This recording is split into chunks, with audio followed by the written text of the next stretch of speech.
Bapak Ibu pendidik, selamat datang di channel Indonesia Belajar.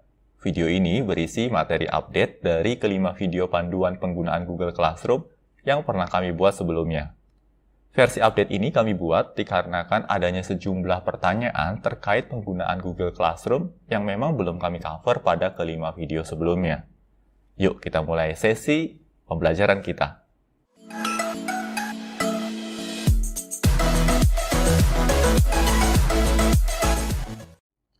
Nah, di sini pertama-tama saya akan coba login dulu ke komputer saya. Ya. Oke. Nah, sambil menunggu proses loading komputer, ya, Bapak Ibu, sekadar sharing pengalaman sedikit, saya pribadi sudah menggunakan Google Classroom ini selama 2 tahun terakhir. Bagi saya sebagai pendidik maupun siswa didik di kelas saya, kami benar-benar merasakan banyak sekali manfaat yang bisa diperoleh dari penerapan Google Classroom ini.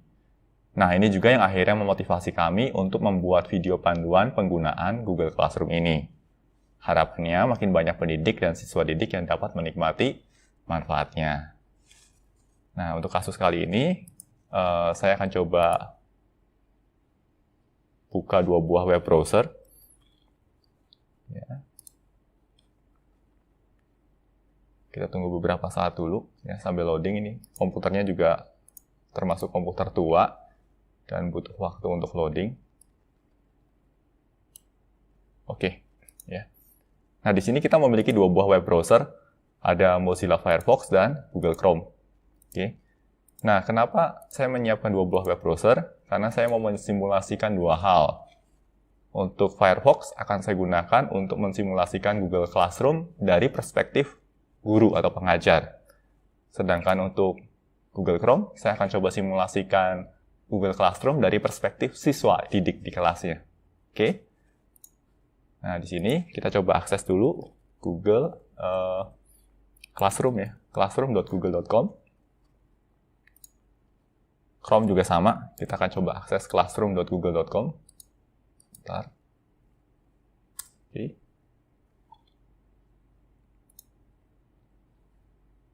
Masih melalui proses login.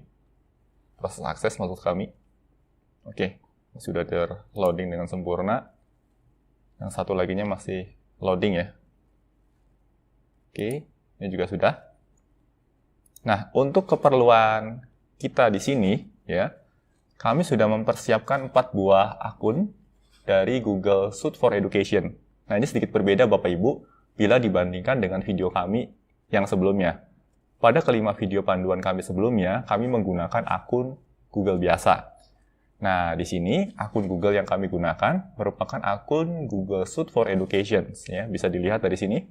Username-nya juga sudah berbeda. Ya, di sini username-nya menggunakan guru1@maranatha.ac.id dan guru2@maranatha.ac.id. Ya, lalu ada juga siswa1 dan siswa2@maranatha.ac.id. Nah, di sini kami bisa memperoleh akun ini karena kami melakukan pengajuan ke Google. Ya, kami meminta secara di tingkat institusi agar kami diberi hak akses untuk Google Suite for Education. Nah, kami juga akan mengencourage Bapak Ibu sekalian untuk juga melakukan pengajuan yang sama. Dan prosesnya terbilang cukup cepat, lagi pula layanan yang mereka berikan ini sangat baik sekali dan gratis. Ya, jadi sebenarnya kita tidak mengeluarkan biaya apapun juga untuk mendapatkan atau mengimplementasikan Google Suite for Education ini. Oke, nah di sini kita akan coba simulasikan hal yang mendasar dulu ya. Di sini saya akan coba login dulu sebagai guru 1. Oke, saya masukkan password saya di sini. Ya, kembali mengingatkan ya, Firefox berarti untuk guru, kalau Chrome ini berarti untuk siswa. Sekalian saja saya akan login siswa 1 karena kelihatannya koneksi internetnya juga sedikit lambat hari ini. Login. Oke. Masih loading untuk guru 1. Oke, nah ini adalah halaman utama dari guru 1 ya. Di sini ada beberapa hal yang akan kami demokan ya, dan hal pertama yang akan kami demokan adalah bagaimana seorang guru bisa membuat sebuah kelas. Oke. Di sini Caranya ya cukup gunakan tanda tambah di sini atau tanda plus di sini, lalu pilih pilihan create class. Ya. Nah, di sini ya, kita bisa menampilkan nama kelasnya. Oke, misalkan saja kita beri nama kelasnya kelas statistika misalkan. Statistika dasar. Oke. Section ini kita bisa beri keterangan tambahan seperti kelas statistika A atau kelas statistika B atau kelas statistika C dan seterusnya. Atau bisa juga kita menampilkan tahun ajar ya. Misalkan semester ganjil atau semester genap ya. Bebas, bisa ganjil bisa genap. 2019 2020. Misalkan seperti ini. Subjeknya juga opsional, ya bisa diisi, bisa tidak. Misalkan saja subjeknya adalah statistika. Lalu bisa juga menyertakan ruangan kelasnya. Oke. Ruang 3B misalkan. Maaf. 3B. Oke. Nah, seperti ini. Kalau sudah, kita tinggal create saja. Kita tunggu beberapa saat ya Bapak Ibu. Mohon maaf, koneksi internet saya sedang agak sedikit lambat hari ini. Oke, nah kalau sudah, ya kelasnya sudah terbentuk di sini. Oke. Nah, begitu kelasnya sudah terbentuk di sini, ya biasanya ada dua hal dasar yang harus dilakukan. Hal dasar yang pertama adalah, kalau misalkan mata pelajaran ini atau mata kuliah ini diampu oleh lebih dari satu pengajar, hal pertama yang akan kita lakukan adalah kita akan menginvite guru pendamping atau dosen pendamping yang lain. Ya, semisal di sini saya mau menginvite guru 2. Ya, yang bisa kita lakukan di sini adalah kita tinggal pilih pilihan people di sini. Ya. Lalu kita akan dihadapkan pada dua field di sini, teachers dan students, ya, guru dan siswa. Karena kita mau menambahkan guru, ya, maka kita pilih yang invite teachers. Nah, langkah berikutnya, kita bisa menambahkan akun milik guru yang akan kita tambahkan di sini. Misalkan di sini saya mau menambahkan guru 2. Ya. Guru 2 @maranatha.ac.id. Oke. Seperti ini, ya, saya coba tambahkan. Nah, begitu selesai ditambahkan, maka di sini ada tulisan, ya, guru 2 Maranatha invited, ya, atau sudah diundang. Nah, langkah berikutnya kita tinggal menunggu respon dari si guru 2 ini. Oke. Nah, berikutnya saya coba simulasikan untuk menambahkan siswa. Untuk menambahkan siswa didik ada dua cara, ya. Cara pertama adalah cara yang lebih merepotkan, yaitu kita coba invite satu persatu. Ya, tetapi cara ini tidak direkomendasikan. Cara yang lebih mudah adalah, ya, kita tinggal menuju ke menu stream lagi atau menu utama di sini, ya. Di sini ada yang namanya class code atau kode kelas. Oke, nah Bapak Ibu tinggal membagikan saja kode kelas ini ke siswa-siswi Bapak Ibu di kelas. Dan mereka akan menggunakan kode kelas ini untuk bergabung atau join ke kelas yang Bapak Ibu miliki. Nah, untuk kasus kali ini, ya, saya akan coba kopikan saja kode kelasnya, ya, dan saya akan gunakan kode kelas ini untuk login sebagai siswa, ya, dan siswa tersebut akan join ke kelas ini. Ya, saya tutup dulu ini, ya. Nah, di sini saya akan coba beralih ke perspektif dari siswanya. Oke, kita lihat ya. Siswa, ya, saya login sebagai siswa 1 di sini, Bapak Ibu. Ya, bisa dilihat ya, siswa 1. Oke. Nah, siswa 1, ya, untuk join kelas, tinggal memilih saja pilihan plus di sini, ya.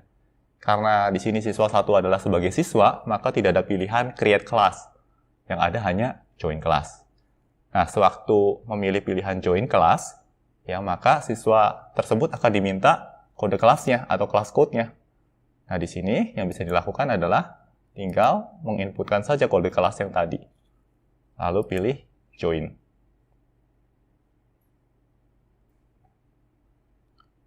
Nah, setelah dipilih join, ya, maka ya, siswa ini sudah bisa bergabung dengan kelas yang baru saja kita buat tadi. Oke, saya akan coba lakukan hal yang sama dengan siswa 2, ya. Saya coba buka siswa 2 di sini. Dan saya akan coba masuk ke kelas tadi, atau join ke kelas tadi dengan siswa 2. Oke, saya login dulu dengan siswa 2 di sini. Nah, ini adalah tampilan dari halaman siswa 2, ya.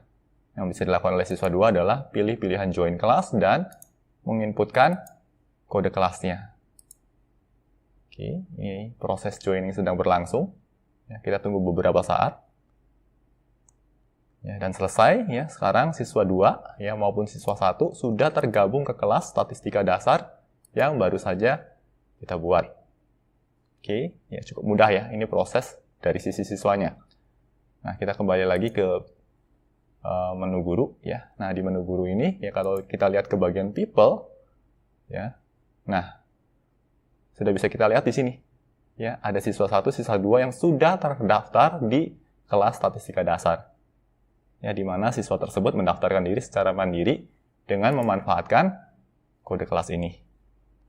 Nah, berikutnya kita akan coba login dengan guru kedua ya, atau guru 2. Sekedar untuk mensimulasikan bagaimana guru kedua tersebut bisa bergabung dengan kelas ya, berdasarkan hasil invitasi atau undangan tadi. Kita login dulu sebagai guru 2 di sini, Bapak Ibu. Nah, begitu kita masuk sebagai guru 2, ya, nanti muncul tampilan seperti ini. Ya, tampilan invitasi atau tampilan undangan yang dilakukan oleh guru 1. Nah, di sini guru 2 bisa menerima atau menolak. Ya, untuk kasus ini kita akan coba terima invitasinya. Ya, ini proses penerimaannya sedang berlangsung. Kita akan tunggu beberapa saat di sini. Selesai, ya, berarti di sini guru 2 juga sudah bisa berpartisipasi sebagai pengajar di kelas statistika dasar ini. Kalau kita lihat ke bagian people, oke, ya, guru 2 juga bisa melihat akses ke siswa 1 maupun siswa 2 di sini. Ya, di sini masuk sebagai guru 2. Oke, kita lihat di sini, ini guru utamanya atau guru 1. Si pemilik kelas, ya. Nah, si pemilik kelas dia bisa melihat dirinya sendiri maupun si guru 2, ya, karena posisi guru 2 di sini sebagai guru pendamping. Sedangkan kalau dari perspektif guru 2, ya, dia hanya bisa melihat dirinya sendiri. Ya, seperti itu. Oke, harapannya bisa dipahami ya Bapak Ibu. Ini adalah proses dasar yang biasa dilakukan setelah membuat kelas, yaitu mengundang guru pendamping dan juga membagikan kode kelas ke para siswa. Oke, nah langkah berikutnya yang memungkinkan untuk dilakukan adalah mulai mengupload atau menyertakan beberapa materi pembelajaran. Ya, nah di sini nanti ada beberapa langkah yang bisa kita lakukan. Ya, di sini materi pembelajaran yang Bapak Ibu buat bisa dibuat dengan memanfaatkan Google Drive atau Google Presentations. Contohnya seperti ini. Saya buka dulu di drive.google.com di sini, ya. Nah, ini adalah tampilan utama dari Google Drive kita.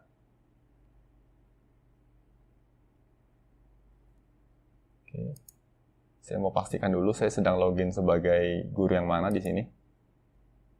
Ya, di sini saya sedang login sebagai guru 1 ya untuk Google Drive yang ada di sini.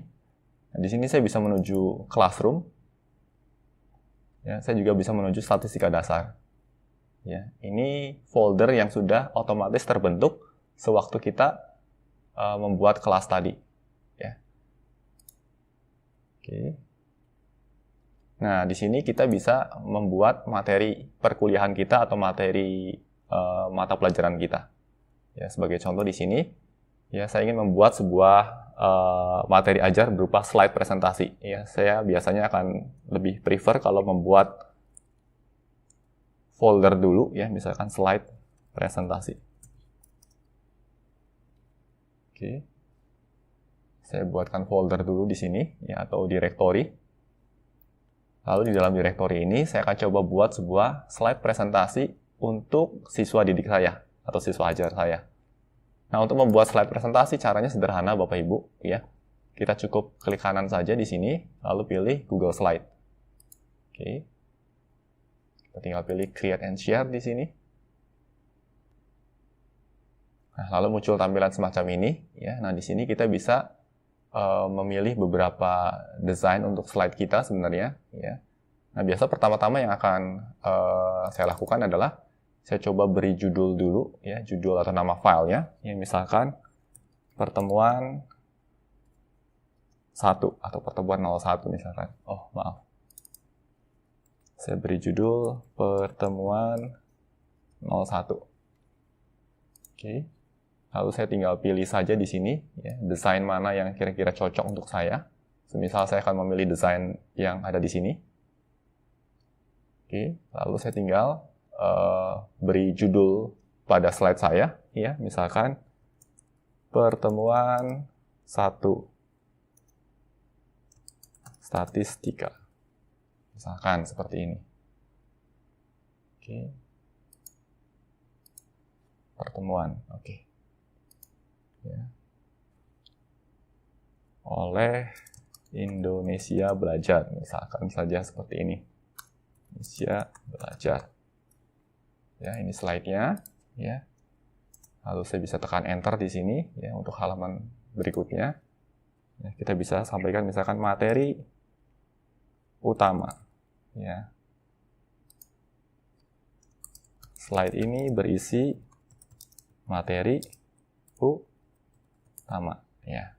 Oke, dan seterusnya. Jadi pola pengerjaannya sangat mirip sekali sewaktu kita membuat slide presentasi dengan menggunakan Microsoft PowerPoint, ya. Yang berbeda di sini adalah proses pembuatan slide-nya, ya, dengan memanfaatkan web browser, ya. Jadi seperti mengakses internet biasa, tetapi kita bisa melakukan pembuatan slide presentasi. Nah, kalau slide presentasinya sudah selesai di sini, ya, Bapak Ibu tidak perlu melakukan proses saving, ya. Jadi hasil pekerjaannya sama sekali tidak perlu kita save di sini. Nah, ini salah satu kelebihan utama dengan memanfaatkan aplikasi slide dari Google, ya. Kita tinggal close saja, Bapak Ibu, ya. Filenya sudah terbentuk di sini. Nah, lalu bagaimana caranya agar file tersebut bisa dibagikan ke siswa, ya? Caranya seperti ini, Bapak Ibu. Pertama-tama, kita berangkat dulu ke Classwork, ya. Classwork ini digunakan untuk menyampaikan materi-materi terkait dengan perkuliahan atau mata pelajaran yang Bapak Ibu ampu atau sampaikan, ya. Nah, di bagian Classwork ini, ya, kita tinggal pilih pilihan create saja, ya. Lalu kita bisa create topik dulu nih, Bapak Ibu, ya. Misalkan topiknya adalah materi ajar, misalkan, atau materi ajar utama. Oke. Lalu Bapak Ibu bisa mulai create yang namanya material di sini. Oke. Nah, di sini Bapak Ibu bisa beri judul materinya, ya, misalkan pertemuan pertama atau pertemuan 01, ya. Misalkan topiknya adalah pengenalan statistika. Misalkan pengenalan statistika, ya. Nah, nanti Bapak Ibu bisa memberikan deskripsi di sini. Deskripsi singkat, ya. Nah, kalau Bapak Ibu mau menyertakan materi pembelajaran Bapak Ibu ke sini, ya, caranya sederhana sekali. Ya, Bapak Ibu tinggal pilih saja add di sini, ya. Lalu Bapak Ibu bisa arahkan ke Google Drive, ya. Ya, add lalu pilih Google Drive, ya. Nah, di sini Bapak Ibu bisa pilih My Drive atau mau langsung ke file yang tadi juga bisa, tetapi kita bisa juga pilih ke My Drive, ya, untuk melocate dari Google Drive-nya lagi. Lalu kita bisa pilih Classroom di sini. Statistika dasar, ya, tadi. Slide presentasi, ya. Nah, file ada di sini.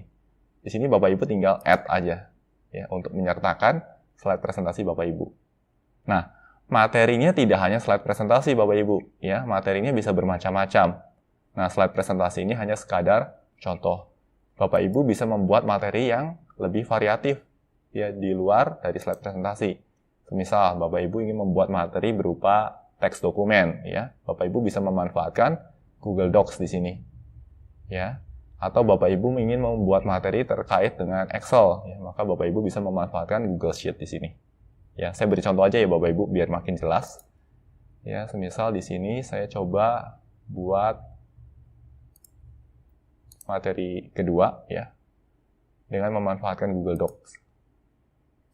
Ya. Mohon maaf Bapak Ibu, ini koneksi internet saya hari ini memang sedang kurang bagus, ya. Oke, sudah terbentuk di sini. Nah, Google Doc ini cara pengoperasiannya sangat mirip sekali dengan Microsoft Word, ya. Pertama-tama sama ya, kita coba beri nama file dokumennya dulu, ya. Misalkan dokumen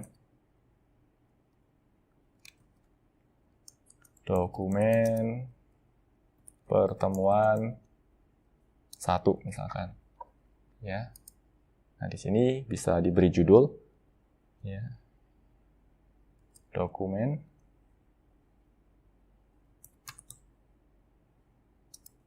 pertemuan 1, ya. Misalkan kita mau set ini sebagai judul, berarti kita tinggal pilih saja di sini title, ya. Materi ini disertai deskripsi bla bla bla bla. Nah, seperti itu ya. Nanti Bapak Ibu bisa meneruskan sendiri. Oke. Gambarannya lebih kurang seperti ini. Kalau andai kata materi yang mau Bapak Ibu sampaikan ke siswa berupa file dokumen ya atau teks dokumen semacam ini. Ya, sama di sini juga kita tidak perlu melakukan proses save lagi. Ya, kita cukup close saja. Kenapa? Karena sudah otomatis disimpan oleh Google. Ya. Dan ini merupakan kelebihan utama sebenarnya kalau bagi saya dari pemanfaatan Google Docs. Kalau mau disertakan, ya, kita tinggal add saja, ya, lalu pilih Google Drive, ya.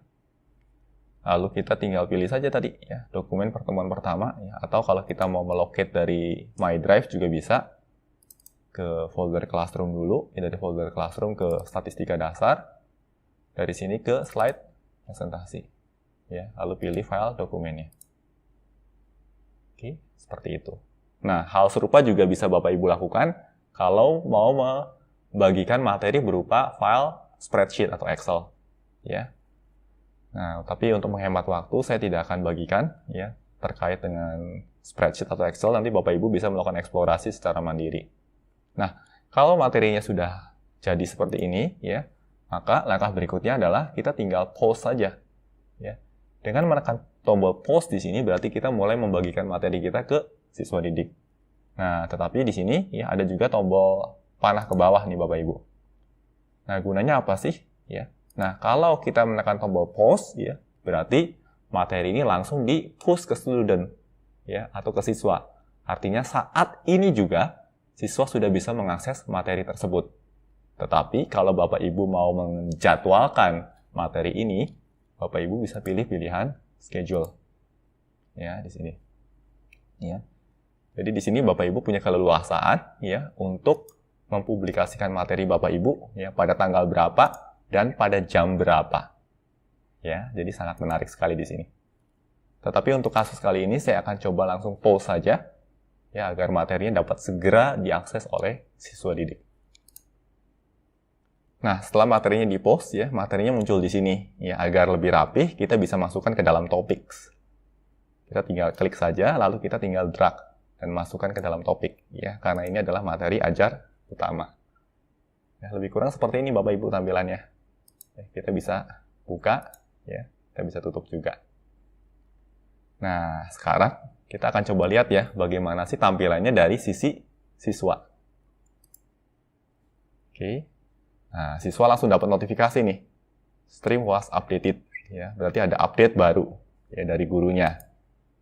Kalau siswa langsung mengakses ke bagian classwork, ya, kita bisa lihat di sini. View your work. Oh, belum ada update-nya, sebentar. Pilih bagian classwork dulu. Saya coba refresh dulu ya, di sini. Di sini, pilih code aja. Ya, kita bisa lihat di sini. Ya. Di menu tampilan siswa 2, sudah ada materi ajar yang baru saja tadi di-upload oleh gurunya. Oke, ini untuk siswa 2. Mungkin pilih show aja ya. Oh ya, langsung bisa kelihatan di sini. Materi yang baru saja di-upload oleh guru 1. Kita ke classwork. Ya, sama nih kayaknya harus di-refresh. Nah, di sini dari perspektif siswa 1, ya, kita bisa lihat di bagian classwork, siswa 1 sudah bisa mengakses materi minggu pertama. Ya. Oke. Deskripsi singkat dari materi, dan siswa 1 juga sudah bisa mengakses slide presentasi yang dibuat oleh gurunya. Nah, di sini, ya. Oke. Jadi siswa 1 bisa langsung memahami atau menerima dan mulai mempelajari materi yang sudah disampaikan oleh si gurunya tadi. Ya, seperti itu. Cukup mudah ya, Bapak Ibu. Demikian juga dengan siswa 2, ya. Siswa 2 juga sudah bisa mengakses materinya. Oke. Semisal di sini, ya, siswa 2 ingin mengakses materi yang berupa dokumen. Ya, tinggal diklik saja, Bapak Ibu. Nah, seperti ini, ya. Si siswa 2, ya, maupun siswa 1 sebenarnya sudah bisa melihat dan melakukan akses terhadap dokumen yang tadi dibagikan oleh gurunya. Ya, jadi sebenarnya proses pembagian atau distribusi materi ajar itu menjadi sangat-sangat mudah dan sangat-sangat sederhana sekali. Oke. Seperti itu. Ya. Bisa dipahami ya harapannya ya, Bapak Ibu sekalian dan juga siswa. Ya. Jadi Google Classroom ada itu sebenarnya untuk membantu proses pembelajaran kita. Oke. Selanjutnya saya akan coba kembali ke perspektif guru lagi di sini. Ya. Nah, semisal di sini ya, guru juga ingin memberikan materi tambahan kepada siswa didiknya, ya. Semisal di sini materinya berupa video yang diperoleh dari YouTube. Nah, bagaimana caranya? Ya, kita akan coba akses YouTube dulu di sini Bapak Ibu. YouTube.com, ya. Saya akan coba akses materi belajar dari channel YouTube Indonesia Belajar. Indonesia Belajar Komputer. Nah, ini adalah tampilan dari halaman utama atau halaman muka dari channel YouTube Indonesia Belajar. Nah, di sini juga kami sekedar mau mengingatkan kembali kepada Bapak Ibu pendidik maupun siswa didik, bagi Bapak Ibu pendidik maupun siswa didik yang belum subscribe di channel Indonesia Belajar ini, Bapak Ibu bisa subscribe di channel ini ya, sebagai bentuk dukungan Bapak Ibu terhadap keberlangsungan dari channel YouTube ini.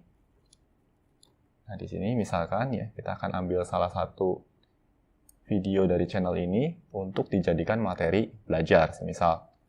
Ya. Semisal saja kita akan pilih video terbaru mungkin ya. Oke. Saya pause dulu di sini.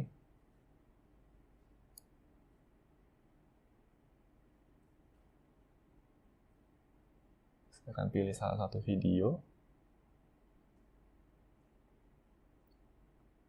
Video yang mana ya? Cukup banyak juga sebenarnya materi pembelajaran yang pernah kami buat dan kami upload di channel YouTube Indonesia Belajar ini. Mungkin kami akan coba tampilkan video terbaru di sini. Nah, yang ini. Ya, caranya cukup mudah. Kalau mau membagikan video, kita bisa akses terlebih dahulu videonya. Ya, lalu kita tinggal kopikan saja URL-nya. Sebentar, saya pause dulu saja. Ya, di-copy dulu URL-nya. Copy, ya. Lalu kita tinggal masuk ke sini, ya, ke classwork. Oke. Nah, kalau kita mau mempost video ini atau sebagai materi ajar, caranya cukup mudah Bapak Ibu, ya. Misalkan kita mau sertakan sebagai bagian dari pertemuan pertama, ya. Maka ya di sini kita tinggal edit saja. Ya. Edit, ya. Lalu kita tinggal tambahkan materinya. Ya, add. Nah, kali ini yang kita tambahkan berupa YouTube. Ya, tinggal pilih YouTube di sini Bapak Ibu. Lalu kita tinggal sampaikan URL-nya atau alamat link-nya. Kita paste saja di sini. Nah, begitu kita paste di sini, ya maka Google Classroom akan secara otomatis meload halaman dari YouTube tadi. Nah, seperti ini. Selanjutnya kita tinggal add saja ya untuk menyertakan halaman ini. Ya. Nah, kalau sudah ya berarti kita tinggal save post kita. Oke. Sebentar di sini saya coba matikan dulu videonya. Oke. Nah, kalau sudah ya selesai seperti ini. Nah, berikutnya tinggal dilihat dari sisi siswanya, ya. Nah, di sisi siswa sama ya, kita tinggal refresh ulang saja halaman siswanya. Ini sisi siswa yang kedua, ya. Ini siswa yang pertama ya. Oke, akses lagi materi minggu pertama ya, dan sekarang sudah bisa kelihatan ya materi YouTube-nya. Siswa tinggal klik saja kalau mau melakukan akses ya, dan tinggal play di sini ya untuk bisa menikmati video pembelajaran yang baru saja dibagikan oleh gurunya.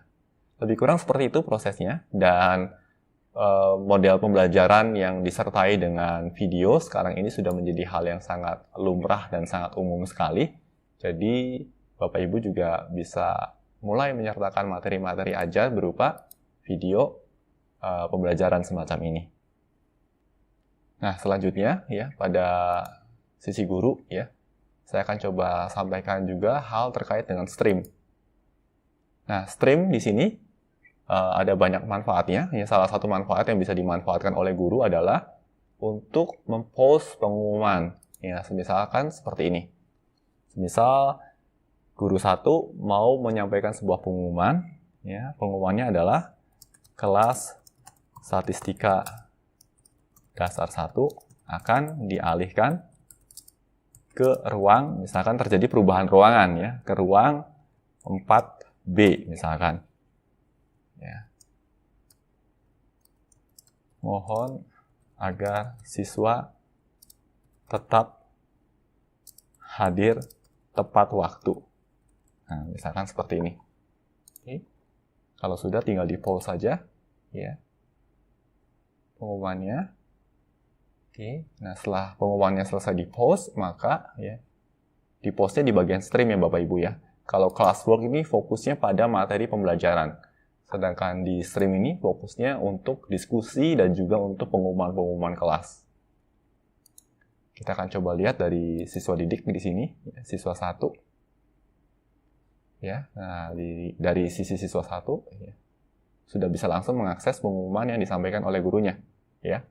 Kelas statistika dasar 1 akan dialihkan ke ruang 4B, mohon agar siswa tetap hadir tepat waktu. Nah, demikian juga kalau kita lihat dari sisi siswa 2. Ya. Nah, siswa 2 juga sudah dapat melihat pengumuman dari guru 1 tadi. Nah, lebih kurang seperti itu Bapak Ibu. Ya, cukup mudah ya prosesnya. Nah, berikutnya adalah beberapa pertanyaan cukup sering muncul dari teman-teman pendidik ya. Pertanyaannya adalah bagaimana kalau seorang siswa ingin melakukan diskusi? Ya. Caranya cukup sederhana ya. Ketika siswa ingin bertanya ke gurunya, ya, misalkan siswa ingin bertanya terkait dengan pengumuman ini, maka yang bisa dilakukan siswa adalah ya cukup menuliskan komentar saja terhadap pengumumannya. Ya, semisal seperti ini.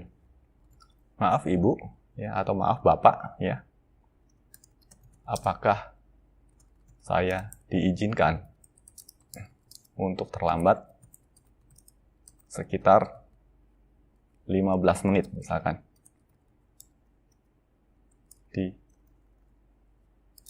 Dikarenakan saya mesti mengikuti kegiatan pekan olahraga dan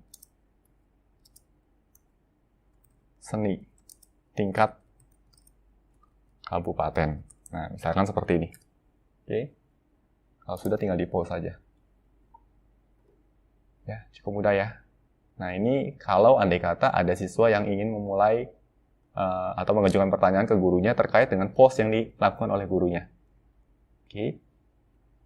Nah, dari sisi guru ya, kita bisa langsung lihat ya. Dari sisi guru pun bisa langsung melihat komentar atau pesan yang disampaikan oleh siswanya. Nah, kalau gurunya mau merespon, ya tinggal pilih pilihan reply to this comment, ya, lalu sampaikan, baik, saya izinkan untuk kasus khusus semacam ini. Nah, seperti itu. Gurunya bisa mempost, ya. Lalu hasil postnya pun dapat langsung diakses oleh siswanya. Ya. Oke, itu comments ya. Baik, saya izinkan untuk kasus khusus semacam ini. Seperti itu. Atau siswa juga bisa memulai sebuah topik diskusi bebas ya, semisal seperti ini. Contoh, di sini siswa 2 ya. Nah, ketika siswa 2 ingin memulai suatu topik diskusi tertentu, ya, siswa 2 tinggal menuju ke halaman stream, lalu pilih pilihan yang ada di sini. Ya, semisal, siswa 2 ingin melakukan atau mengajukan pertanyaan. Ibu guru dan teman-teman, saya ingin menanyakan pertanyaan terkait materi minggu pertama. Bagaimanakah cara untuk menghitung rata-rata nilai dari sekumpulan data sampel? Nah, misalkan seperti ini pertanyaannya. Terima kasih. Oke. Kalau sudah, tinggal di-post saja pertanyaannya. Nah, yang menarik dari Google Classroom adalah ya, yang menjawab atau merespon pertanyaan ini tidak mesti gurunya, ya. Kenapa? Karena siswa lain pun bisa ikut merespon pertanyaan yang diajukan oleh siswa yang lainnya. Ya, contohnya di sini, pertanyaan diajukan oleh siswa 2, ya, dan siswa 1 ingin mencoba menjawab. Ya, maka siswa 1 bisa menjawab di sini, ya. Pertanyaan ini bisa terjawab dengan membaca buku ajar halaman 12 misalkan. Ya, lalu di-post. Oke. Nah, ini yang menarik ya. Pertanyaan diajukan oleh siswa 2 yang memberikan respon justru siswa 1. Ya, sangat terbuka sekali. Dan kalaupun gurunya ingin menimpali atau menambahkan lagi, ya, gurunya pun bisa langsung terjun untuk berpartisipasi di sini. Ya, misalkan, gurunya ingin membenarkan pernyataan dari siswa 1, maka tinggal di-reply saja. Betul sekali. Pertanyaan tersebut dapat terjawab dengan membaca materi pada buku ajar halaman 12. Nah, seperti itu. Lalu tinggal di-post. Ya. Oke. Dan respon gurunya pun dapat langsung dilihat oleh siswanya. Ya. Kita tunggu beberapa saat ya. Ini dia. Ya, betul sekali pertanyaan tersebut dapat terjawab dengan membaca materi pada buku ajar halaman 12 dan post ini dilakukan oleh si gurunya. Kalau mau melihat semua komen ya, kita tinggal klik aja di sini. Ya, maka semua komen dapat terbaca. Nah, ini adalah proses diskusi ya yang dapat dimediasi atau difasilitasi oleh Google Classroom. Ya, jadi kalau ada pertanyaan apakah Google Classroom dapat mengakomodir diskusi, ya jawabannya bisa banget, ya seperti itu. Bagaimana Bapak Ibu dan teman-teman siswa sekalian? Harapannya proses ini bisa dipahami ya. Nah, berikutnya adalah materi yang paling banyak diajukan pertanyaan, ya, yaitu materi terkait penggarapan soal ujian, ya, atau tes online atau kuis online. Nah, di sini kita akan coba bantu Bapak Ibu sekalian, ya, terkait panduan untuk membuat sebuah ujian online di Google Classroom. Ya, caranya lebih kurang seperti ini, Bapak Ibu. Bapak Ibu bisa menuju ke bagian classwork dulu di sini, ya. Biasanya saya cukup senang dengan pendekatan seperti ini. Ya, saya akan coba buat topik dulu. Ya. Oke, di sini topiknya adalah quiz. Quiz atau ujian di sini. Ya, jadi topik itu untuk mengelompokkan, ya, mengelompokkan beberapa materi nantinya. Oke. Lalu pendekatan yang saya mau sampaikan di sini adalah kita akan coba buat materi ujiannya, ya, dengan membuat Google Form terlebih dahulu. Oke, kita tunggu beberapa saat, Bapak Ibu di sini sedang loading, ya.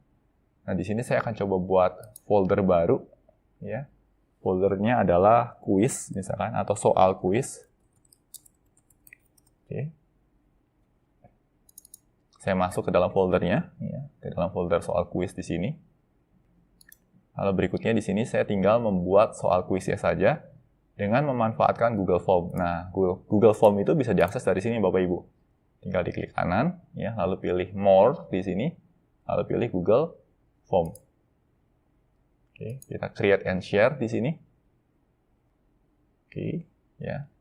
Lalu kita dihadapkan pada tampilan dari Google Form semacam ini. Nah, di sini pertama-tama yang mesti kita lakukan adalah, ya, kita bisa ubah dulu nama filenya di sini, ya. Misalkan kita kasih nama saja quiz 1. Lalu judul di sini juga akan mengikuti, ya, quiz 1. Misalkan kita kasih keterangan tambahan pengenalan statistika. Nah, seperti itu. Oke. Nah, di sini ada beberapa hal yang harus dipersiapkan terlebih dahulu, Bapak Ibu, ya. Hal pertama adalah kita coba atur dulu di bagian settingnya. Ya, di bagian setting ini jangan lupa untuk pilih collect email address, ya, karena kalau kita tidak memilih ini, kita tidak bisa melakukan proses yang namanya auto importing, ya, karena kita mau mengimport nilainya secara langsung untuk dimasukkan ke dalam Google Classroom. Kita pilih ini, ya. Lalu pilihan ini juga bisa dipilih, ya. Dan pilihan ini hanya muncul kalau Bapak Ibu menggunakan akun Google Suite for Education, ya. Misalkan di sini, ya, saya hanya akan merestrict yang bisa mengakses form ini adalah siswa, ya, yang memiliki akun Maranatha ACID. Lalu kita juga bisa pilih pilihan yang ini, ya. Limit one response ini artinya siswa hanya bisa mengambil kuis ini hanya 1 kali saja. Ya, artinya kalau 1 kali dan sudah diambil, ya, siswa tersebut tidak bisa mengambil kuis ini untuk kedua kalinya. Seperti itu. Oke. Lalu hal lain yang harus diperhatikan adalah di bagian presentation-nya. Nah, di bagian presentation ini ada pilihan shuffle question order. Dan ini yang biasa saya pilih. Nah, pilihan ini nantinya akan secara otomatis mengacak urutan soalnya, Bapak Ibu. Ya, jadi sewaktu dua siswa mengakses soal kuis yang sama, ya, urutan soalnya bisa berbeda. Ya, dan ini yang cukup menarik. Nanti kita juga akan coba demokan terkait dengan ini. Lalu berikutnya ada pilihan quizzes, ya. Kita harus aktifkan, ya, make this a quiz. Seperti itu. Oke. Nah, di sini ada beberapa pilihan yang lain, ya, terkait dengan release grade, ya. Di sini tergantung pilihan Bapak Ibu, ya. Kalau Bapak Ibu ingin agar hasilnya dapat langsung ditampilkan ke layar siswa, Bapak Ibu bisa pilih pilihan yang atas. Tetapi kalau Bapak Ibu menginginkan agar siswa tidak bisa langsung melihat hasilnya, Bapak Ibu tinggal pilih pilihan yang bawah. Nah, untuk kasus kali ini, ya, saya coba pilih pilihan yang atas terlebih dahulu. Oke, kalau sudah tinggal di save saja. Ya, seperti itu Bapak Ibu. Ya, itu adalah settingan dasar yang harus dilakukan. Nah, berikutnya di sini, ya, Bapak Ibu bisa sertakan deskripsi dari kuisnya. Misalkan, kerjakan kuis online ini secara mandiri. Oke. Nah, kalau sudah, ya, langkah berikutnya, Bapak Ibu tinggal menentukan soalnya saja. Ya, semisal di sini, ya, Bapak Ibu punya pertanyaan pertama. Misalkan pertanyaannya adalah cara untuk mencari nilai tengah pada statistika. Cara atau metode untuk mencari nilai tengah pada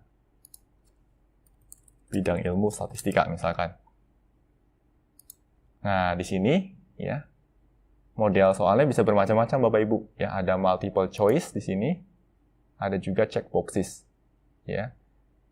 Nah, kalau multiple choice berarti hanya ada satu jawaban benar, ya, dan itu harus dipilih. Kalau check boxes di sini berarti jawaban benarnya bisa lebih dari satu. Ya, kita pilih check boxes dulu aja. Misalkan di sini rata-rata, lalu median, lalu apa lagi ya? Kita berikan jawaban salah, penjumlahan, lalu perkalian misalkan, lalu selisih nilai. Oke. Nah, kalau sudah dibuat pilihan jawabannya, ya soalnya sudah, pilihan jawaban yang disediakan sudah, ya kita pilih check boxes di sini karena kita mengizinkan siswa untuk menjawab lebih dari satu dari pilihan yang tersedia. Langkah berikutnya, ya kita tinggal aktifkan required di sini. Ya, required artinya siswa harus menjawab soal ini, tidak boleh tidak. Oke, kalau sudah, hal lain yang biasa saya lakukan adalah saya akan pilih bagian sini, ya. Lalu saya pilih shuffle option order. Nah, shuffle option order ini cukup menarik Bapak Ibu. Kenapa?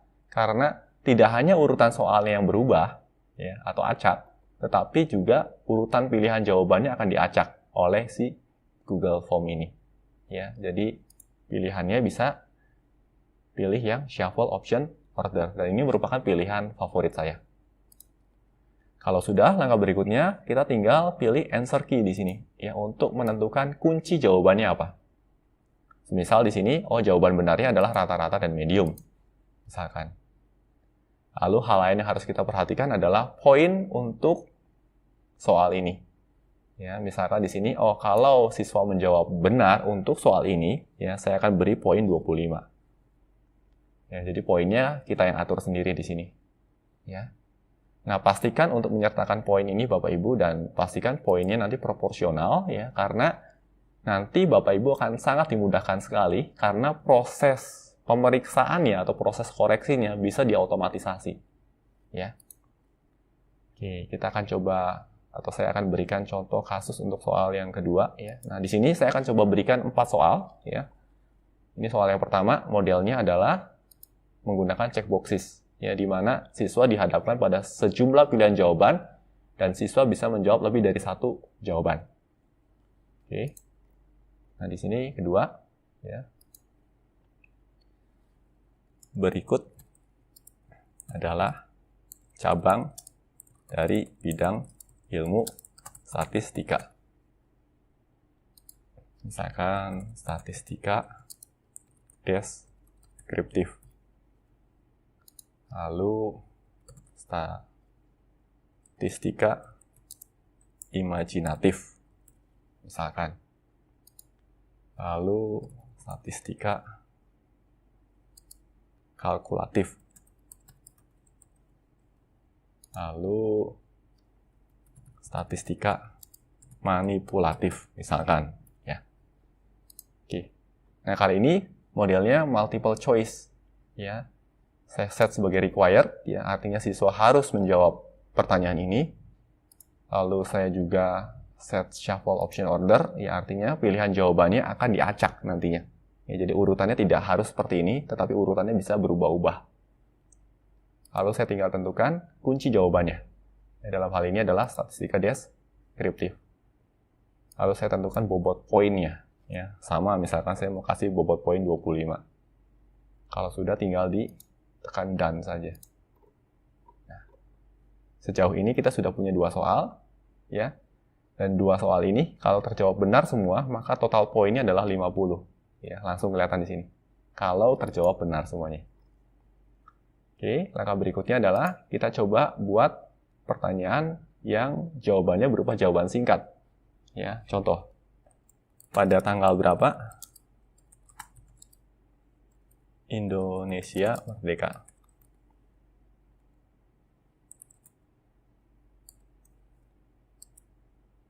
Hanya sebutkan tanggal tanpa bulan. Misalkan. Ya. Lalu di sini pilihannya adalah short answer, ya, karena kita mau jawabannya jawaban singkat. Ya. Lalu berikutnya kita pilih pilihan required, ya, artinya siswa wajib untuk menjawab pertanyaan ini, tidak boleh tidak. Selanjutnya, ya, nah di sini karena tidak ada optionnya atau tidak ada pilihan jawaban, maka tidak ada pilihan shuffle option order, ya. Karena siswa di sini akan mengisikan jawaban singkat yang melalui text field yang ada di sini. Nah, untuk jawaban singkat, ya, kita juga bisa menentukan kunci jawaban. Ya, misalkan kunci jawabannya adalah 17, ya, karena pada tanggal 17 Agustus. Nah, tetapi di sini, ya, perlu diperhatikan juga Bapak Ibu. Ya, jawaban singkat ini kita harus bisa memprediksi semua kemungkinan jawaban benar yang bakal diajukan oleh siswa. Contoh, ya, 17 kalau dengan 1 dan 7, jawaban benar. Tapi bisa jadi siswa juga menuliskan seperti ini. 17. Oke. Bisa jadi juga siswa menuliskan seperti ini. 17. Atau bisa jadi juga siswa menuliskannya dengan cara seperti ini. 17. Nah, di sini Bapak Ibu harus hati-hati, ya, dalam membuat soal dan kunci jawaban, terutama sekali untuk soal-soal yang modelnya short answer semacam ini. Ya, kenapa? Karena Bapak Ibu harus memprediksi semua kemungkinan jawaban yang akan diberikan oleh siswanya. Oke. Nah, kalau sudah, ya, kita tinggal pilih pilihan ini. Mark all other answer incorrect. Di sini artinya kita hanya akan menganggap semua pilihan jawaban ini sajalah yang dianggap sebagai pilihan jawaban yang benar. Dan jawaban-jawaban lain di luar pilihan ini, ya, akan dipandang sebagai jawaban yang salah. Oke, lalu berikutnya kita tinggal tentukan bobot poin untuk soal ini. Misalkan bobot poinnya adalah 50 di sini. Kalau sudah, kita tinggal tekan tombol done. Oke, seperti ini, ya. Ya, total poinnya adalah 100. Ya, cukup mudah dan bisa dipahami ya Bapak Ibu ya. Nah, kalau sudah, ya, mungkin di sini saya akan coba buat hanya 3 soal saja. Ya, saya rasa sudah cukup representatif, ya. Soal pilihan ganda dengan di mana siswa dapat memilih lebih dari satu pilihan, lalu pilihan di mana siswa hanya boleh memilih satu pilihan, dan jawaban singkat. Nah, ketiga model soal yang sebenarnya mudah, ya, dan kita bisa benar-benar dibantu oleh Google Form karena ketiga model soal ini adalah ketiga model soal yang sangat memungkinkan sekali untuk dilakukan proses auto-grading. Ya, jadi proses koreksinya tidak perlu kita yang melakukan, tetapi akan dikerjakan oleh si Google Form. Ya, saya akan demokan prosesnya. Nah, begitu soalnya sudah selesai, ya, kita tinggal close saja di sini. Kita tutup. Oke. Lalu kita masuk lagi ke bagian classwork dari guru 1. Langkah berikutnya adalah di sini saya tinggal create saja. Tapi kali ini, ya, saya tidak create materials, tetapi saya create assignment, ya, atau penugasan. Saya pilih yang assignment di sini. Ya. It. Lalu kita beri judul tugasnya apa? Misalkan kuis online pertama. Oke. Lalu beri instruksi di sini. Ya. Kerjakan soal kuis ini secara mandiri, misalkan. Lalu berikutnya tinggal menyertakan Google Form yang tadi baru saja kita buat. Kita tinggal pilih Add, kita pilih Google Drive, ya. Kita bisa langsung pilih di sini, atau kalau kita mau locate dengan memilih Drive dulu juga bisa. Drive, Classroom berarti tadi ya. Lalu statistika dasar, lalu soal kuis, lalu pilih Google Form-nya. Lalu pilih Add di sini. Oke. Nah, di sini ada yang perlu diperhatikan Bapak Ibu. Perhatikan pilihan grade importing-nya aktif, ya. Ini harus aktif. Kenapa? Karena ini akan membantu kita dalam proses auto grading. Ya, nanti akan saya demokan.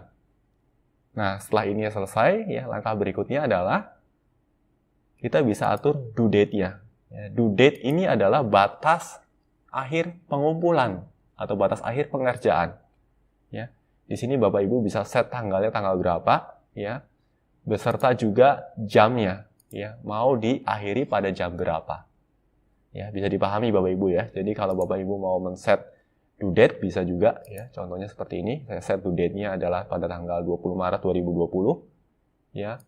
Lalu harus selesai pada waktu tertentu ya. Misalkan saja pada jam 10 pagi misalkan 10.00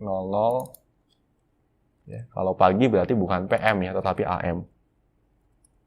Nah, seperti ini. Oke. Nah, lalu Bapak Ibu juga bisa atur jadwal untuk kapan soal kuis ini bakal dirilis. Ya, bisa pilih schedule di sini. Oke, tetapi kalau Bapak Ibu mau agar soal kuisnya saat ini juga dirilis ke student, Bapak Ibu tinggal klik pilihan yang assign di sini. Ya, saya klik assign saja ya Bapak Ibu agar prosesnya lebih cepat.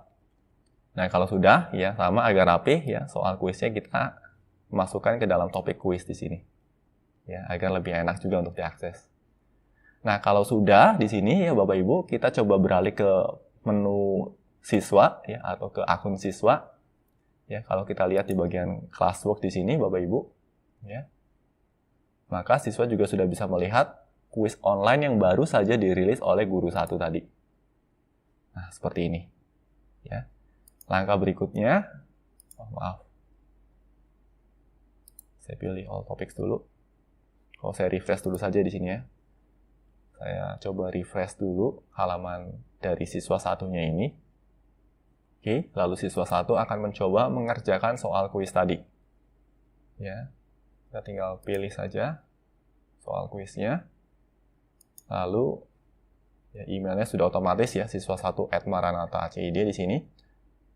Dan siswa 1 sudah bisa langsung mulai mengerjakan soal kuisnya. Nah, seperti ini. Ya. Di sini ya, bisa kita lihat ya Bapak Ibu ya, urutan pilihan jawabannya sudah teracak nih, ya. Di sini misalkan siswa 1 menjawab benar ya. Deskriptif. Untuk pilihan kedua juga siswa 1 akan menjawab benar, yaitu median dan rata-rata misalkan. Lalu di sini 17 misalkan. Oke, kalau sudah siswa 1 bisa mengumpulkan hasil jawaban atau hasil pekerjaannya. Seperti ini. Ya, dan saat ini siswa 1 juga bisa secara otomatis melihat hasil pekerjaannya ya atau nilainya. Ya, tinggal pilih pilihan view score ya. Di sini ya sudah otomatis nampak ya siswa 1 ini memperoleh nilai 100 dari total nilainya adalah 100 ya. Nah, bisa kita lihat di sini Bapak Ibu ya. Jawaban benarnya ada di mana. Nah, seperti ini. Ya, cukup membantu sekali ya. Oke, proses koreksinya jadi sangat cepat sekali. Nah, sekarang kita coba lihat dengan siswa kedua. Ya. Siswa kedua juga akan mengerjakan soal kuis yang sama, tetapi kali ini siswa kedua kita akan buat agar ada beberapa pertanyaan yang terjawab atau dijawab dengan salah. Ya, kita lihat ya. Oke, siswa 2 mencoba untuk mengakses kuis pertama. Ya. Oke, ini diakses oleh siswa 2. Ya. Misalkan saja di sini sengaja melakukan kesalahan ya, tanggalnya tanggal 15 misalkan. Lalu di sini dia pilih statistika deskriptif benar. Yang di sini dia memilih salah juga ya, penjumlahan dan perkalian misal. Lalu submit ya, siswa 2 mengumpulkan hasil pekerjaannya ya. Dan siswa 2 secara otomatis bisa langsung melihat hasil pengerjaannya. Nah, di sini ya bisa dilihat ya, siswa 2 memperoleh nilai 25 dari total 100 poin. Dan langsung diberi tahu yang salahnya di mana. Misalkan di sini. Oh, siswa 2 menjawab 15, padahal pilihan jawaban benarnya adalah ini. Ya, lalu berikutnya siswa 2 menjawab pertanyaan ini dengan benar, ya, statistika deskriptif. Lalu siswa 2 juga menjawab pertanyaan ini juga dengan benar. Ya, seperti itu. Nah, bisa dilihat ya Bapak Ibu, ya, urutan pertanyaan yang disajikan ke siswa 1 dan siswa 2 juga sudah berbeda, ya. Dan urutan pilihan jawabannya juga berbeda. Ini karena efek dari shuffle yang kita lakukan tadi. Oke. Kalau sudah kita tutup saja di sini, ya, kita tutup lagi, ya. Nah, berikutnya kita akan coba kembali melihat dari perspektif guru, ya. Kita pilih pilihan guru lagi, ya. Nah, dari guru, ya, kalau memilih pilihan yang kuis online tadi, guru juga secara otomatis sudah bisa melihat nih berapa banyak yang sudah mengumpulkan atau turn in. Ya, langsung kelihatan di sini. Nah, di sini guru bisa memilih pilihan view assignment, ya. Dan guru juga bisa langsung melakukan import grade. Ya, caranya bagaimana? Caranya seperti ini, Bapak Ibu. Ya, buat yang sudah mengumpulkan, ya, tinggal diklik ini aja, ya. Lalu pilih import grades, ya. Lalu pilih pilihan import. Nah, secara otomatis nilainya akan langsung diimport nih. Ketahuan ya Bapak Ibu ya, siswa 1 nilainya 100 dari 100, siswa 2 nilainya adalah 25 dari 100 poin. Sangat mudah sekali ya. Jadi proses koreksinya juga cepat karena bisa diotomatisasi. Lalu nilainya pun dapat langsung otomatis diimport di sini. Ya, kalau kita lihat di sini, saya kembali dulu ke bagian statistika dasar. Ya, lalu ada bagian grades di sini. Ya. Nah, di sisi grades juga kita akan dihadapkan pada suatu tabel di sini ya, karena kuisnya baru satu, yaitu kuis online satu saja, dan akan langsung kelihatan di sini Bapak Ibu ya nilainya berapa. Dan ini akan sangat-sangat membantu sekali pekerjaan kita sebagai seorang pendidik. Ya, dari sisi siswa juga sangat-sangat dibantu ya, karena untuk soal-soal kuis tertentu proses koreksinya bisa instan saat itu juga.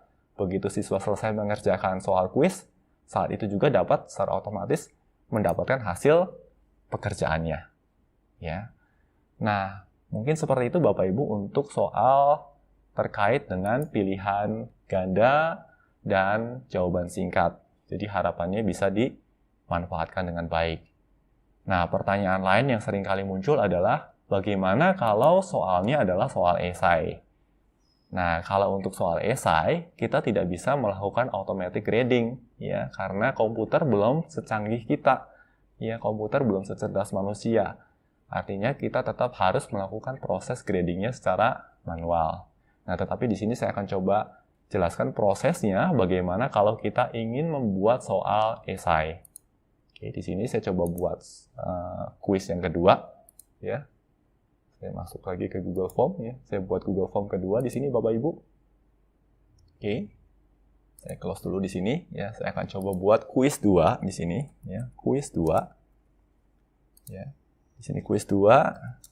Kuis atau ujian esai. Ujian esai.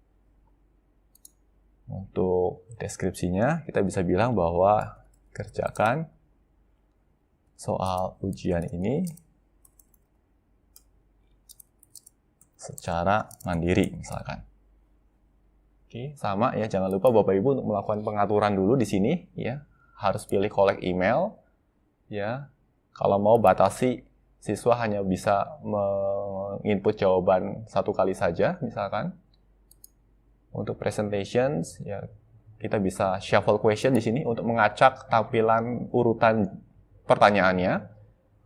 Lalu di bagian quizzes jangan lupa untuk mengaktifkan pilihan make this a quiz. Nah, karena ini adalah soal yang sifatnya esai, maka kita harus memilih pilihan ini ya, later after manual review, karena proses reviewnya tidak boleh atau tidak bisa automatic di sini. Oke. Kalau sudah, kita tinggal save saja dan kita bisa mulai membuat soal esai kita di sini ya. Contohnya di sini soalnya apa ya? Misalkan saja, oke. Jelaskan pendapat kalian terkait proses pembelajaran jarak jauh. Oke. Nah, karena ini adalah soalnya soal esai, maka kita harus pilih pilihan yang paragraf. Ya, paragraf di sini berarti si siswa dapat mengisi jawaban yang lebih panjang atau esai. Nah, kalau kita mau mewajibkan siswa untuk menjawab atau menjawab pertanyaan ini, maka kita perlu aktifkan required di sini. Oke. Nah, untuk poin kita bisa atur di sini Bapak Ibu ya. Bobotnya misalkan di sini adalah 50. Ya, bobot maksimal untuk pertanyaan ini adalah 50 poin misalkan. Lalu kita bisa pilih atau bisa buat pertanyaan kedua, ya. Misalkan, jelaskan pendapat kalian tentang implementasi Google Classroom. Nah, seperti ini. Ya, kita bisa set juga sebagai paragraf di sini. Ya. Lalu kita pilih required, ya, artinya siswa harus menjawab pertanyaan ini. Lalu bagian answer key-nya, kita tidak bisa memberi kunci jawaban di sini, ya, karena bentuk soalnya adalah soal esai, tetapi kita bisa tentukan bobot nilai soalnya. Misalkan di sini juga 50. Kalau sudah tinggal done saja. Oke, kita bisa double check sekali lagi, ya, soal pertama, ini soal kedua. Kalau sudah, ya, kita tinggal close saja di sini, tanpa perlu melakukan saving, ya, karena secara otomatis sudah di-save oleh Google. Lalu langkah berikutnya, kita bisa kembali lagi ke halaman guru di sini, ya, masuk lagi ke halaman classwork. Oke, langkah berikutnya coba kita create lagi, dan kita pilih assignment di sini, Bapak Ibu. Ya. Lalu berikutnya kita tinggal beri keterangan, misalkan di sini adalah kuis online kedua, misalkan. Instruksinya bebas, ya, misalkan kerjakan soal kuis ini secara mandiri. Sama di sini Bapak Ibu, ya, Bapak Ibu bisa menentukan batas akhir pengerjaan atau due date-nya. Misalkan saya tentukan batas akhirnya adalah sampai dengan hari Sabtu, ya, jam 12 misalkan. Jam 12 siang. Oke, kalau sudah, kita tinggal add saja di sini Bapak Ibu, ya. Dan kita arahkan ke Google Form yang berisi kuis yang baru saja kita buat tadi, yaitu kuis 2. Ya, bisa langsung pilih ini atau bisa menuju ke My Drive-nya. Bebas. Kita add saja di sini Bapak Ibu, ya. Jangan lupa aktifkan grade importing. Ya, tetap harus diaktifkan ya Bapak Ibu grade importingnya walaupun ini adalah soal esai. Kenapa? Agar penilaian review di Google Form-nya dapat langsung diadopsi di Google Classroom-nya. Selanjutnya di sini juga sama Bapak Ibu, ya. Bapak Ibu bisa pilih schedule atau jadwal kapan soal ini mau dirilis. Tetapi kalau Bapak Ibu mau merilis soal ini saat ini juga, Bapak Ibu bisa pilih assign di sini.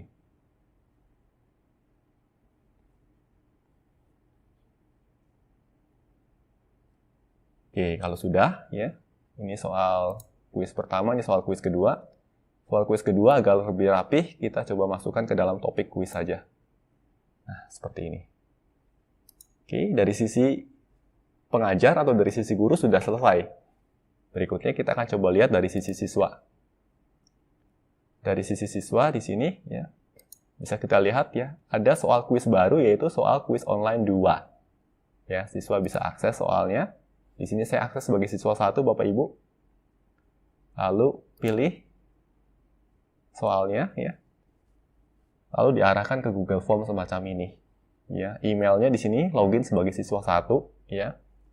Lalu siswa 1 dapat memberikan jawaban esainya, ya. Misalkan saya sangat senang, ya, dengan model pembelajaran jarak jauh. Hanya saja saya merasa kesepian karena tidak bertemu langsung dengan teman-teman satu kelas misalkan. Ya. Kalau untuk ini saya sangat terbantu dengan Google Classroom misalkan. Oke. Nah, kalau sudah, kita tinggal submit, ya. Si siswanya bisa mengumpulkan hasil pekerjaannya dengan menekan tombol submit di sini. Oke, kalau sudah tinggal di close, ya. Nah, di sini siswa tidak bisa langsung melihat hasilnya. Kenapa? Karena soalnya adalah soal esai dan butuh untuk direview secara manual oleh guru. Nah, sekarang kita akan kembali ke halaman gurunya. Nah, pada halaman guru kita buka kuis online kedua di sini. Ya, kelihatan ya yang sudah mengumpulkan satu siswa yang di-assign satu siswa, ya. Di sini kita tinggal pilih pilihan view assignment dulu. Satu siswa sudah mengumpulkan, ya. Kita bisa lihat siswanya yang sudah mengumpulkan. Ini yang siswa kedua belum mengumpulkan. Belum ada nilai di sini, ya. Kita kembali dulu saja. Atau kita bisa melihat di sini. Nah, di sini yang bisa kita lakukan adalah kita masuk ke formnya. Oke. Kita buka formnya. Nah, di sini ada pilihan responses, ya. Jadi saya ulangi sekali lagi ya Bapak Ibu karena ini cukup penting. Dari sisi guru, ya. Di sini saya login sebagai guru 1. Dari guru 1 saya pilih bagian classwork di sini. Lalu saya pilih quiz online 2, ya. Nah, di sini sebenarnya saya bisa langsung ke sini nih. Ya, pilih ke quiz 2 yang bentuk form tadi. Saya pilih, lalu saya dihadapkan pada halaman seperti ini. Ya, tetapi di sini kita bisa pilih pilihan yang ada di sini, edit this form. Kita edit this form.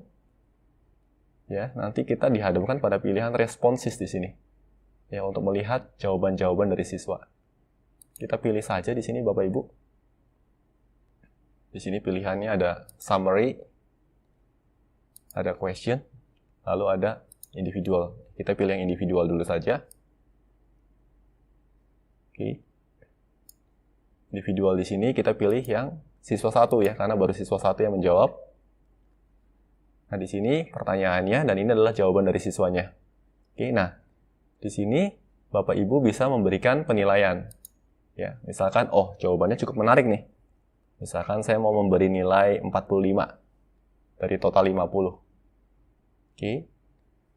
Kalau untuk pertanyaan kedua, saya mau beri nilai, misalkan nilainya adalah 35 dari total 50. Bapak Ibu di sini juga bisa memberikan feedback tambahan. Ya, misalkan jawabannya sudah baik sekali. Seperti itu. Oke. Lalu untuk yang kedua, kita bisa beri feedback lain. Ya, misalkan, coba perdalam lagi ulasan yang diberikan. Seperti itu. Save. Ya. Kalau sudah, kita bisa sudah selesai di sini ya. Nah, kalau sudah selesai di sini, Bapak Ibu bisa pilih pilihan yang release score. Nah, di sini kita tinggal pilih saja send and release. Oke, nah di sini maka kita sudah dapat keputusan ya bahwa siswa 1 ini memperoleh nilai 80. Kalau sudah, saya close dulu ya. Dan kita coba lihat dari sisi siswanya. Oh ya, satu lagi. Karena di sini sudah dikoreksi hasilnya, ya, maka kita bisa masuk ke bagian view assignment. Oke. Lalu kita pilih bagian yang di sini. Ya, karena baru satu siswa yang sudah mengumpulkan dan baru satu siswa yang sudah kita koreksi. Lalu kita bisa import nilainya. Import. Oke. Dan nilainya sudah langsung muncul di sini. Ya. Kalau kita menuju ke bagian statistika dasar lagi, lalu kita menuju ke bagian grades, ya nilainya juga muncul di sini. Ya, siswa kedua belum menjawab pertanyaan kuis yang kedua, ya makanya masih kosong di sini. Lalu kalau kita lihat dari sisi siswa, ya, nah si siswa 2 ini atau siswa 1 ini, mohon maaf, dia bisa memperoleh atau melihat feedback dari gurunya via email, ya. Bisa dilihatnya dengan membuka atau melakukan akses ke Gmail. Saya buka saja gmail.com. Mohon maaf Bapak Ibu untuk akses internet yang cukup lambat. Nah, di sini. Ya, guru 1 sudah memberikan nilai atau merilis nilai untuk skor atau untuk kuis yang kedua. Bisa dibuka ya emailnya, ya. Langsung kelihatan juga hasilnya. Oke. Nah, kalau mau si siswa juga bisa pilih pilihan view di sini. Oke. Nah, begitu siswa memilih pilihan view, ya, maka siswa juga bisa melihat feedback yang diberikan oleh gurunya tadi. Ya, cukup menarik sekali ya Bapak Ibu. Ya, jadi di sini siswa tidak hanya mendapatkan nilai, tapi siswa juga bisa mendapatkan feedback atau umpan balik terkait hasil pengerjaannya. Ya, dan proses belajarnya jadi sangat-sangat menarik sekali dan juga terdokumentasi dengan baik. Nah, lebih kurang seperti itu Bapak Ibu prosesnya ketika kita menggunakan Google Classroom. Ya, cukup mudah dan bisa dipahami ya Bapak Ibu. Nanti harapannya Bapak Ibu juga bisa membuat kelas sendiri. Nah, pertanyaan lain yang sering muncul adalah, memungkinkan nggak sih bagi kita, seorang guru, untuk memiliki lebih dari satu kelas? Jawabannya sangat memungkinkan sekali. Ya, misal seperti ini Bapak Ibu. Ya, di sini saya akan coba buat kelas kedua. Ya, saya tinggal create kelas lagi saja. Ya, saya bisa bilang di sini nama kelasnya adalah statistika dasar, ya, tetapi statistika dasar ini untuk semester berikutnya, misalkan semester ganjil, ya, 2020, 2021 misalkan. Subjeknya adalah statistika. Ya, lalu ruangannya masih sama, yaitu ruangan 3B misalkan. Oke, nah tetapi ini adalah dua kelas yang berbeda. Oke, kita tunggu beberapa saat. Ya, proses pembuatan kelas masih berlangsung di sini Bapak Ibu. Nah, di sini kelasnya sudah selesai terbentuk. Ya, nah kita bisa masuk ke classwork dan mulai untuk mengisi materi di kelas kita. Nah, tapi di sini juga ada pertanyaan yang cukup menarik nih. Apakah setiap kali kita membuka kelas baru, walaupun kelasnya sama, apakah kita harus membuat materi lagi dari awal? Bisa nggak sih kalau kita menggunakan materi yang sudah pernah kita buat sebelumnya? Jawabannya bisa banget. Ya, kita lihat di sini ya. Sebagai contoh, di sini saya mau create ya topik.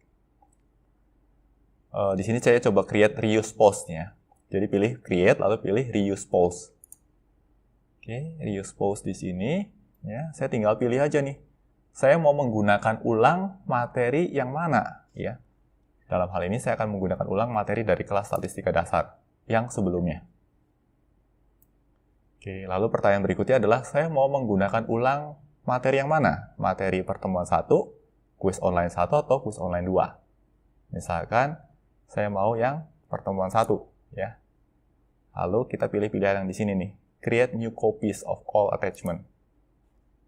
Lalu kita tinggal pilih reuse saja.